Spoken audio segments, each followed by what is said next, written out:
Philadelphia 76ers have dodged a bullet as the injury to Andre Drummond is not nearly as severe as looked to be the case when he went down in a heap and was carried and then wheelchaired off in last night's game. Nick Nurse has provided the latest news regarding the injury status of this team, and we seemingly have arrived at the stage of the season in which Joel Embiid's injury news is not quite adding up. Do want to dive into the latest of what we know on each of these individual situations there, give a breakdown on a lot of these injury reports, and really why this is such a huge deal that Andre Drummond is set to return in way closer to the short term than any of us thought was possible. So to dive into things here, do just want to start with the full injury report here. And right at the top of the list, Joel Embiid remains out for tomorrow's matchup with the Atlanta Hawks due to a knee injury here. This will mark his 10th consecutive game that he does miss due to an injury that we still do not have a label for, that he is back on the injury report with injury management here. Not soreness, not swelling, just management. And I do want to circle back to that conversation as a whole, but some of the larger storylines that Kelly Oubre Jr. does remain out here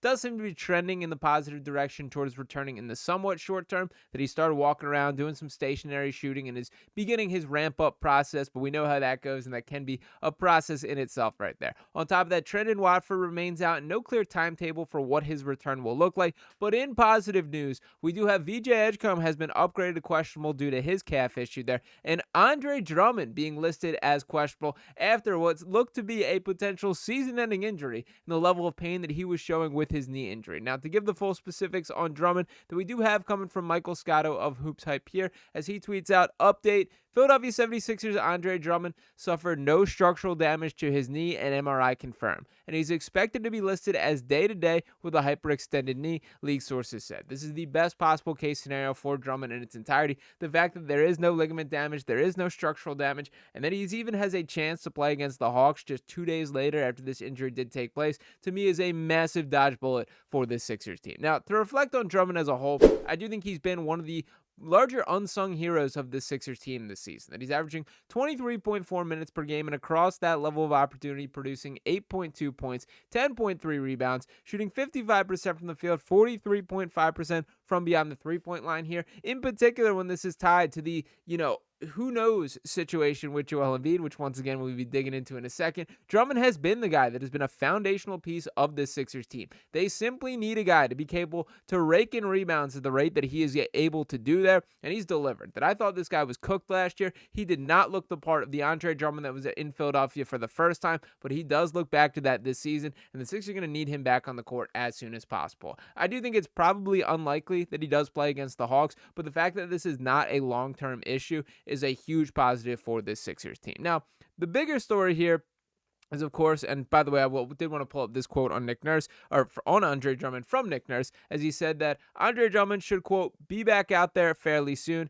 and that Drummond was on the court a bit today. Called the news on Drummond awesome, and it absolutely is here, well above my best case scenario that I sort of had in my head. The fact that he's remotely even potentially available for tomorrow is a huge deal for Andre Drummond, so shout out to the Sixers catching a little bit of an injury break, which does not tend to be the norm for this organization. Now, the Joel Embiid conversation is interesting because we do have on the full injury report, of course, him already rolled out. Well, when Nick Nurse was speaking to reporters this morning, we got this quote from him, and it was, Nurse on Embiid's chances of playing, quote, I think there's a chance, but I don't know if I would put it as good, bad, or medium. And we're back to the stage where I don't know why we're talking in riddles about this guy's injury status. Just be direct, be upfront, and tell us what the deal is. That I think it makes every single person in the building look worse for sort of these guarded quotes. And I understand it is not a black and white issue. This is not as simple of this guy pulled a muscle, it is this timeline, and it is this recovery process, and then he'll be back on the floor. It is not as linear of steps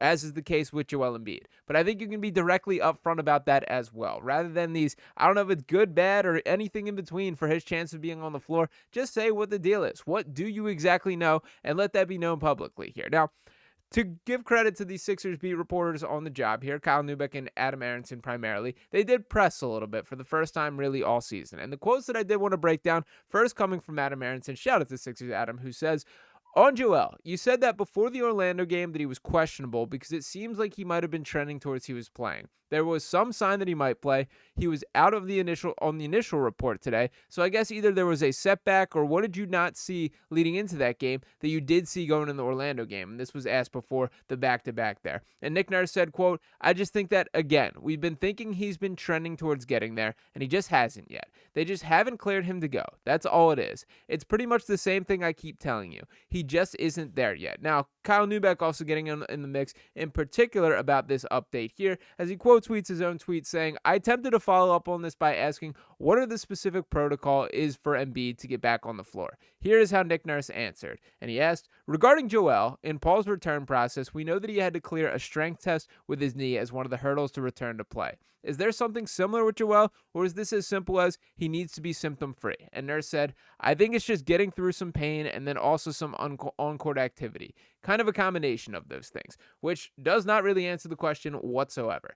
For Nick Nurse directly, there is a part of me that feels sympathy because this is the last thing that he wants to be dealing with, and he is very visibly and clearly frustrated by this being the process. Last year, he certainly went off the rails with things and did not handle himself in a good way, in my opinion, there for dealing with these type of questions. But you also got to understand, these are questions that need to be asked. And this is the job of the beat reporters to ask about the star player of the team, the best player on the team, the MVP of this league 2 seasons ago, and ask what his availability is when the team is not going to provide it. Now, I think this is a bit of an indictment on the Sixers organization once again, that they can do a better job of making these answers just public and known, that if it is the status of Nick Nurse has no clue when he's going to be back, that should be the answer. He can stand up there on the mic and say, "Look, here's the deal.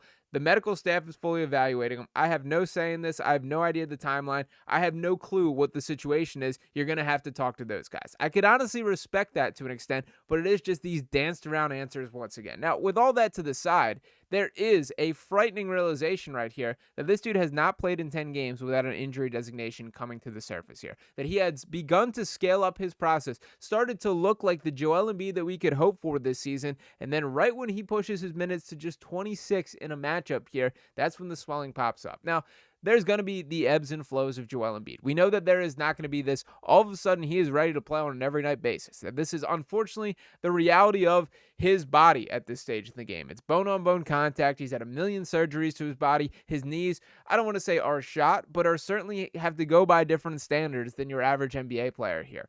That all should be factors in to the way that you handle all of this. That I respected the way Joel Embiid stood there at the press conference at Media Day saying, there is going to be things that I just don't know going in, that we're going to have to react to how my body reacts here. There's going to be sometimes where swelling pops up when I'm not expecting, sometimes where my body is feeling good, and we got to go appropriately with that. That's sort of what seemed to be the plan, and there seemed to be this concrete management plan going into the season, and now we feel like we're back to square one in what was the disaster last year.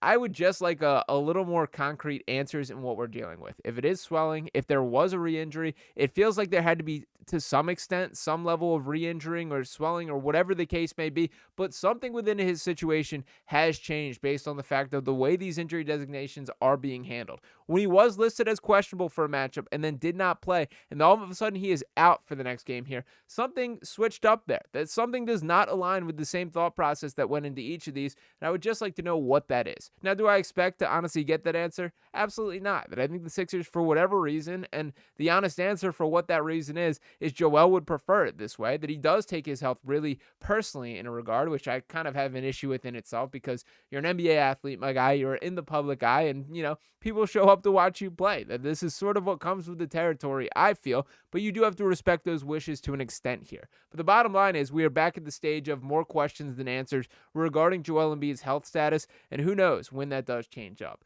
On the bright side, Andre Drummond is still going to be a guy that is going to be around to help this team get through it. Now, they have a great opportunity over these next handful of games. They play the Hawks tomorrow, who are a team that's playing good basketball right now. Jalen Johnson, the real deal, a guy who I believe is absolutely an all-star this year. I saw Kristaps Porzingis has already been ruled out due to illness here. Trae Young remains sidelined, but it's a team with talent that you cannot take for granted there. But then beyond that, a matchup with the Brooklyn Nets, and you have this stretch of schedule where you have 2 games in 12 days. That's a huge opportunity to get healthy And by the way, one of those games in that stretch is against the Indiana Pacers. So not only get healthy, but pick up positive results and maybe, just maybe, get this team back to as close to full strength as is possible. Until that point, we will see what happens from there. Shout out to Andre Drummond for his body bouncing back at the rate that I did not think was remotely possible. Shout out to you guys for tuning into this video here. Would love to hear your thoughts on the entire situation and saga below. Drop those in the comments. Make sure you're smashing that subscribe button if you have not just yet. Drop a like on this video here. I'll be back talking to you next time right here on Sixers Digest.